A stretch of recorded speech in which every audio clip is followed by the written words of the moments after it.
Bonjour à toutes et à tous, aujourd'hui on vous présente les points qui nous ont marqués en 2021 concernant la photo et la vidéo. Avant de commencer, vous l'aurez peut-être remarqué, on est actuellement sur un fond vert. Dites-nous en commentaire ce que vous en pensez, ça nous intéresse pour la suite. Pour commencer, on va parler des deux gros changements selon nous de la photo en 2021, et le premier c'est le changement de nom de la marque Olympus. Puisqu'en effet, en 2020, la division photo d'Olympus avait annoncé son rachat par un fonds d'investissement japonais, et à ce moment-là, c'était un petit peu flou pour les personnes parce qu'ils ne voyaient pas trop ce que ça allait amener comme changement.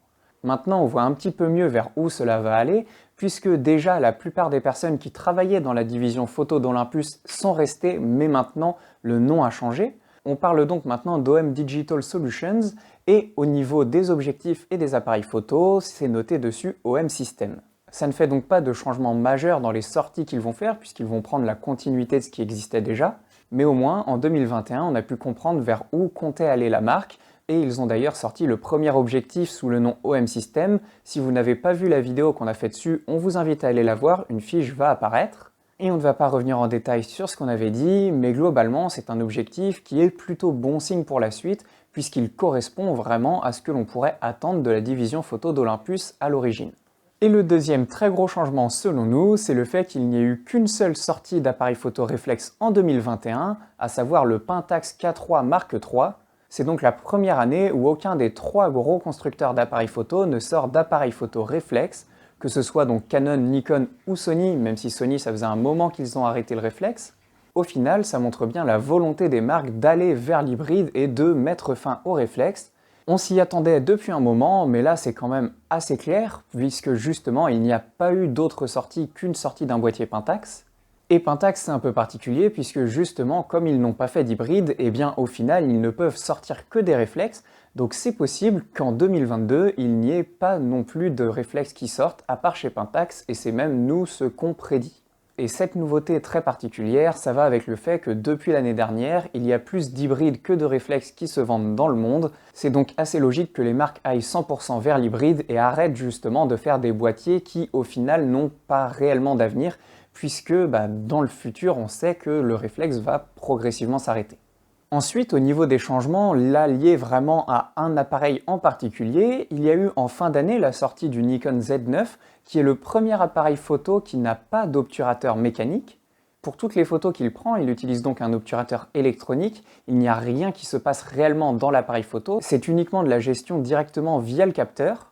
Et jusqu'à maintenant, on avait toujours des obturateurs mécaniques dans les appareils photo, même si c'était plus lent pour la rafale, que c'était plus limitant. L'intérêt, c'est qu'on avait plus de facilité pour la synchronisation avec du flash, mais également pour éviter les problèmes de rolling shutter notamment, dont on vous a déjà parlé dans la vidéo sur les capteurs. Encore une fois, si vous ne l'avez pas vu, n'hésitez pas à aller la voir, une fiche va apparaître. Là, ça y est, c'est le premier appareil photo qui arrête complètement l'obturateur mécanique pour profiter à 100% des possibilités de l'obturateur électronique, puisque c'est quand même un appareil photo qui permet une rafale jusqu'à 120 images secondes. Alors certes, ce n'est que des photos de 11 mégapixels, mais c'est quand même quelque chose qui n'était pas possible avec un obturateur mécanique. Et si les marques dans le futur justement arrivent à de mieux en mieux gérer l'obturateur électronique, pourquoi pas avec notamment un capteur flash ou un capteur global qui prennent l'image d'un seul coup, et bien à ce moment-là, on se retrouverait justement avec des appareils encore plus performants où on pourrait vraiment booster les performances du boîtier. C'est donc assez intéressant pour la suite de voir que Nikon a fait ce pari sur son boîtier le plus haut de gamme et qu'il pense qu'il y a de l'avenir dans ce sens-là. Si vous êtes intéressé par un des boîtiers ou des objectifs dont on parle dans cette vidéo, ou même pour tout autre type de matériel photo-vidéo, n'hésitez pas à nous contacter, les coordonnées sont dans la description et on se fera un plaisir de répondre à vos questions. Également une sortie très intéressante, c'est celle du Panasonic 25-50 mm f1.7 qui vient compléter le Panasonic 10-25 mm qui était lui aussi à ouverture constante de f1.7. L'intérêt, c'est que maintenant, avec ces deux objectifs, on a une équivalence 20 à 100 mm avec seulement deux objectifs et qui ouvre constamment à f1.7. C'est donc des focales très particulières puisqu'elles sont extrêmement lumineuses pour une assez grande plage de zoom au final. Et grâce à ça, en micro 4 tiers, vous pouvez, avec seulement deux objectifs, faire quasiment tous les types de photos que vous voulez à pleine ouverture, comme si vous aviez presque des focales fixes. Chez Sony également, au niveau des focales, on a eu de belles surprises cette année, puisqu'il y a eu donc la sortie du 14 mm f1.8 qui est beaucoup plus compact que la version Sigma pour Sony, et également la sortie du 50 mm f1.2 G Master. Ces objectifs viennent donc rappeler qu'effectivement Sony peut faire des focales extrêmement lumineuses, malgré ce que l'on avait pu entendre à une époque par rapport à la taille de la monture par rapport à celle des autres marques, et ça vient très bien compléter notamment le Sigma 35 mm f1.2 qui était lui aussi ultra lumineux, et on a donc une option de 35 et de 50 à ouverture 1.2 chez Sony désormais. Donc maintenant, pas de souci, on sait que Sony peut faire à la fois des objectifs lumineux et également qui peuvent être assez compacts. Avec leur monture, ils ne sont pas trop limités à ce niveau-là. Et un autre objectif qui nous a paru intéressant cette année, c'est la sortie du Canon 14-35 mm f4, parce que même si on préfère le 15-35 mm f2.8 de la marque, puisqu'on gagne un diaph de luminosité et c'est quand même pas négligeable, le 14-35 nous a quand même marqué pour un point, c'est que l'on part de 14 qui est extrêmement large et on va jusqu'à 35. Généralement, on va s'arrêter à 24 mm quand c'est ça, un 14-24 par exemple.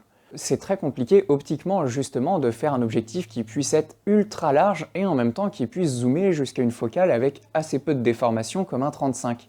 Et on a donc un objectif ultra polyvalent qui peut servir dans un ultra grand panel de situations avec une seule focale. Voilà pour les événements qui nous ont marqués en 2021 dans le monde de la photo et de la vidéo, même si au final il y a quand même eu un petit peu moins de sorties que les autres années, notamment à cause de la situation actuelle. On se retrouve avec une année qui a été riche en nouveautés et avec de belles perspectives d'évolution pour le futur. Si ça vous intéresse justement de voir ce qui va arriver par la suite, eh bien abonnez-vous puisqu'on fait régulièrement des tests de matériel et des présentations. Et on vous souhaite une très bonne journée et de bonnes fêtes de fin d'année.